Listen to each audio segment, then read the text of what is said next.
जय श्री राधे। मैं गीता रानी, मेरे YouTube चैनल धार्मिक सोच में आपका स्वागत है। अगर आप अभी तक आपने मेरे चैनल को सब्सक्राइब नहीं किया तो अगली वीडियोस की नोटिफिकेशन के लिए मेरे चैनल को सब्सक्राइब करें और कमेंट सेक्शन में राधे राधे जी ज़रूर लिखें। हर महीने में 2 एकादशियाँ आती हैं, कृष्ण पक्ष और शुक्ल पक्ष। हमें दोनों एकादशियों का व्रत करना चाहिए। हर एकादशी को श्री विष्णु सहस्त्र नाम का पाठ करने से घर में सुख शांति बनी रहती है। राम रामेति रामेति रमे रामे मनोरमे सहस्त्र नाम तैतुल्यम राम नाम वरानने। एकादशी के दिन इस मंत्र के पाठ से विष्णु सहस्त्र नाम के जप के समान पुण्य प्राप्त होता है।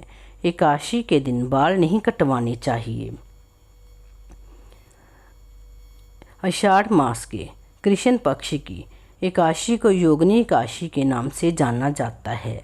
इस शुभ दिन के उपलक्ष्य पर विष्णु भगवान जी की पूजा उपासना की जाती है। इस दिन पीपल के पेड़ की पूजा करने का भी विशेष महत्व होता है। इस साल 2021 में यह व्रत 5 जुलाई को पड़ेगा।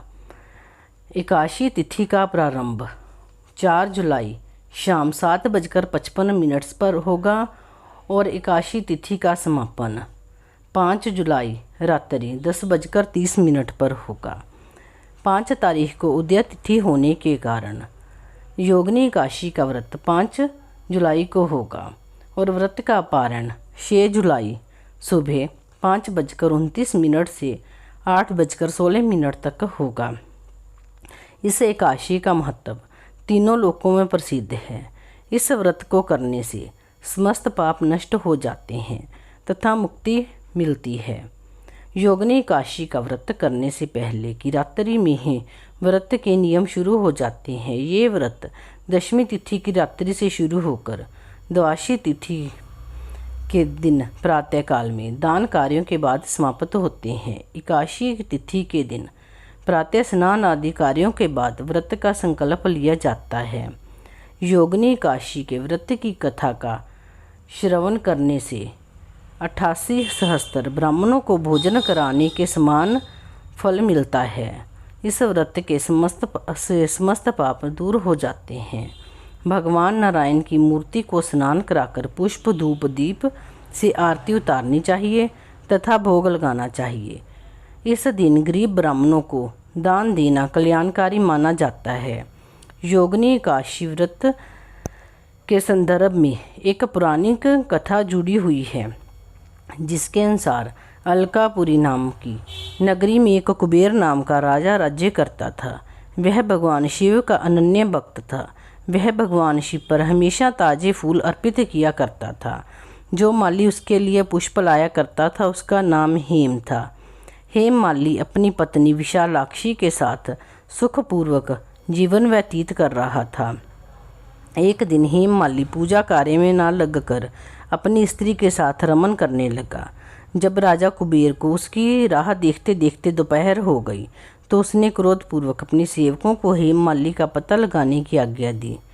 जब सेवकों ने उसका पता लगाया तो वह कुबेर के पास जाकर कहने लगे, हे राजन, वह माली अभी तक अपनी स्त्री के साथ रमन कर रहा है।